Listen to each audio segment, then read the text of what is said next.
That was close. Hi, so today we're going to talk about colleges cutting programs.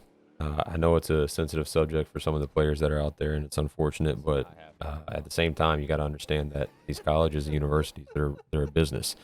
Run like a business, they operate like a business, and their sole proprietary means is making money. So if these programs are costing too much money, then they're going to have to cut these programs. And if you don't have a football team, not necessarily making a lot of money. So that brings up another issue, and that is when these players were granted another year of eligibility, freshmen through seniors, and they got to come back. These seniors want to keep playing, and when they cut the program, that just adds to the list of these players that are in the transfer portal. I mean, as of May 19th, there are 800 Division One baseball players that are in the transfer portal. 104 of those being graduates. Now, some of these conferences, like the Ivy League, they will not recognize seniors that allow them to do grad transfers to return. So those seniors that are graduating that want to play another year of eligibility, they have to go find a new spot, a new school to go play.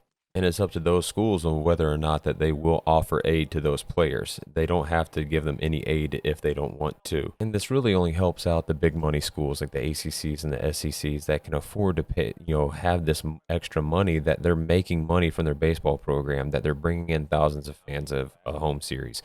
Whereas, a smaller school, in a SoCon conference or something like that, where you might not be selling a lot of tickets or shirts or merchandise to be able to make up any money, any profit that you have to fundraise. I mean, let's be honest, Mississippi State's probably not fundraising their baseball program. So when a school cuts the program, what is the player to turn to? That's the issue. I don't know of any student athlete that is going to a school, except for like an Ivy League, that is going to school for that school. You're not going to Ohio State to play football because of the academics. I'm sorry, it's just not going to happen. So at the day that I'm recording this is May 19th, and on this day, yesterday, they Furman cut their lacrosse and their baseball program. Bowling Green cut their baseball program the other day. What does that mean for these players? That just means that they're just going to enter the transfer portal. They're not there to go to school. They're there to play a sport, and that's what they've done. That's what they've done growing up. That's what they love. That's what they want to do. Nobody's going to these schools to play baseball with the chance of not playing at the next level. And I understand it's a business move to cut these programs, but you have to think of the relationships that these coaches have created with players and the players have created with other players. I mean, you're making lifelong friends from the time you're a freshman. So say that you're a senior, you've been there for now your fourth year. You've made probably your best friend that you're going to have for, you know, 10, 20, 30 years down the road. Could be even some of the, groomsmen in your wedding. Now, what does that leave you? Now you're having to look for another school. I mean, you've created these relationships, and now those relationships have to either part or hopefully continue. But it's very tough when you're having to step into a new program and be able to establish new relationships with coaches and players that you've known for 3, 4 years. And I know what these coaches are going through. Me being a coach myself, it's a tough situation. You've created these relationships, and I couldn't imagine if my program happened to be canceled. It would be devastating, not just for the incoming kids that I'm bringing in, and our head coach is bringing in, but the relationships I've created with some of these players that I've known for 2 years.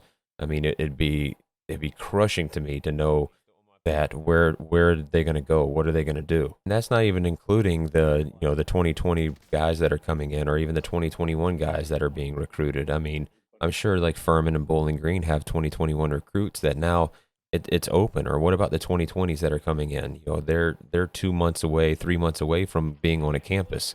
For them now that there's no home, where are they going to go? What are they going to do? I mean, there's not a lot of options that are open at this late in the stage of recruiting. But you have to look at it from both sides, and that's what I'm circling back around to, is that this is bigger than just 35 guys on a baseball team, or however many guys are on a lacrosse team or football team. It comes down to the whole student body population. If a university has to fold, then there really isn't another option for them, is to cancel, to cut these costs of these programs that aren't necessarily making money for the university to run. The sad thing is, though, it's going to be these smaller programs and these smaller schools that are going to be the ones that are getting cut. So when it's all said and done, where is it going to end? Where are the cuts going to end? Where are the programs going to end? It's a scary situation to think about for these smaller schools, that it's just going to help out the larger schools in the end. But anyways, that's all I really have to say on the issue. Thanks for listening, and enjoy the rest of the gameplay. He's right here on ping. Affirmative. Affirmative. You'll survive. I got you.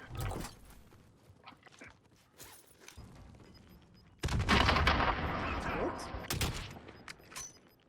Enemy UAV overhead. Gas is Done behind you. crowd. I got you. Okay, you listen. Got moved. Got moved.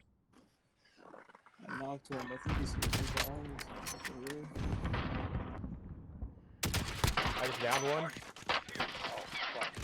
Who's got you? I gotta back up. I'm under fire. Heading this way.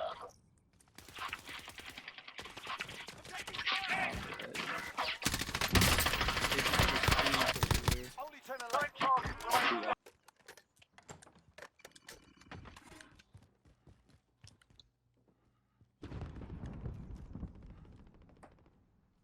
Okay, they're getting pushed by another team. That team that just went down.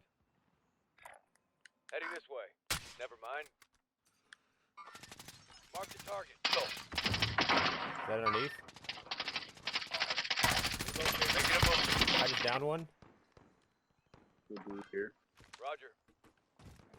Chopper. Enemy UAV overhead.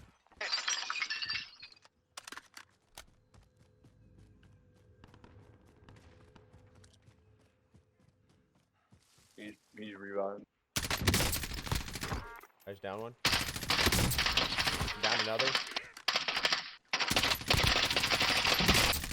There's 6 on.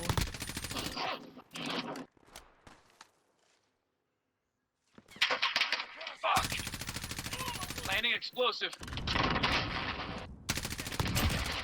Down. Full squad eliminated. Anybody need anything from this buy station? Nope. I'm good right now. I'm gonna go get some of their ammo. How many do you see any? I got no.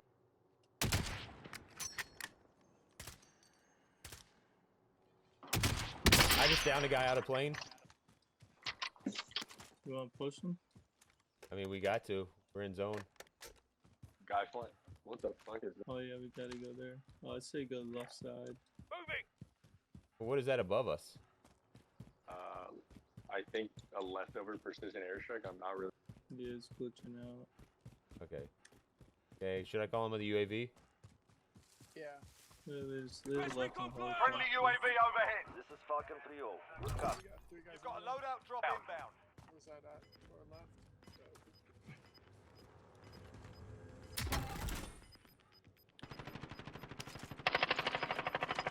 They dropped on the helicopter? Gas is close. You've got gas inbound. Safe zone relocated. Separated. You're on your. UAV is out of fuel. Returning to Is resupply. in this house right here? On me? There's another one working their way around. Right. Your teammates in the gulag. Fight and return to the front line. If you lose, you're done here. Taking charge. Sort them out. Oh, I ran out of ammo. On me. You've got a loadout drop inbound. Oh my god. I'm not gonna lie, I really want to push those guys. Enemy UAV overhead. Oh my god. You just forced me. How safe? You'll survive. I got you. Hold it. Yeah, they're getting pushed.